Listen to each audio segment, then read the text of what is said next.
If you've been on RetroStudio for a few months, you might be familiar with the idea that there's a ton of mid-2015 games. That there's too many of them. If you never actually wondered why that is, you're not alone. It's easier to complain than to take action after all. I'm kidding, but there is probably a reasonable, and frankly, simple explanation, if not more. Though I'm gonna consider it more of a theory for now. Imagine this, you bought something online, anything. Then you decide to write a review on the product based on your personal experience with said product. Here's where the analogy comes in. If your experience was positive, you might be more likely to post 5 stars.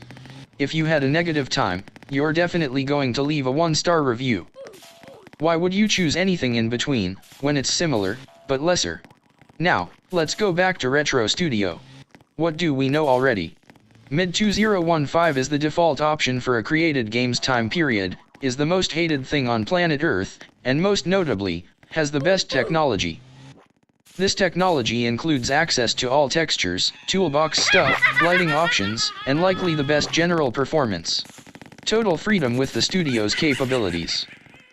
Now if we compare it to, like, early 2009, the oldest available time period, it's the polar opposite, to the point where wedges won't even appear, for accuracy's sake, obviously. I don't think I have to explain too much about it further, so let's move on. You're probably guessing by now that I'm gonna make the connection. For example, why would I pick late 2014 instead of just 2015, where I have most freedom, and that they both look and act similar anyways? With all these options dangled in front of you, what do? You pick whatever you're more familiar with. Yep. Okay, I'm not a mind reader or anything obviously. But our biases and our own ideas of old Roblox are different, and if a larger group of people are more familiar with the later years, then, well, you can see how this is going. Is there a reason for this? Could it be that maybe some feel like since they don't know the older years as much, that they won't be able to please the people from that time, or make the game feel like it belongs in the time period? Especially that generally, games in this time period are practically forced to be pretty simple, and not what the developer may have envisioned in terms of gameplay. Otherwise it'll just seem out of place. Developers want to express themselves how they want within a nostalgic feel. That's the point of RetroStudio's existence, and is perfectly reasonable. So if one time period gives them that power, then of course they'll choose the one that will.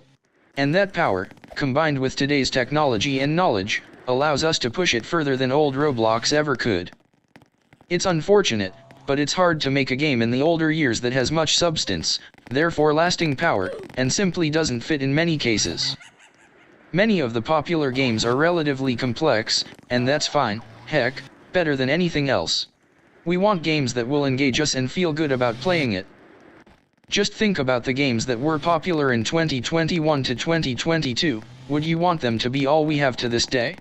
It might feel nostalgic, but that nostalgia is gonna wear off eventually, if it's even nostalgic anymore. Also, some games that use mid-2015 that make it to the front page are clearly destined to die off quickly. Harsh, but the creators of these throwaway places, like Simon Says or free admin games, essentially have even less reason to put much thought into the time period, to experiment. And it's important to remember that a majority of RetroStudio's player base is young. Shocker, I know. This reinforces the idea that the later years is what RetroStudio players remember more. Someone may have joined in 2011, but you never know for sure if they've really been playing for that long. Some people may have played as a guest before creating an account. We have our own definition of old Roblox, and are nostalgic for different years. But let's be honest, you don't miss old Roblox, you miss being happy. Of course, now, it's best to take what I said with a slight grain of salt, as it's impossible to truly know these people's mindsets, but we make some educated guesses. Some other people may have thought of this before me, but I felt like this would be an interesting way to look at it. There is much more that could be said about the prevalence of mid-2015 games, but I don't want this video to be too long. So that, I'll leave up to you. I would love to know your thoughts in the comments, maybe even add to the discussion. But who knows, I could just be a moron and are overanalyzing this.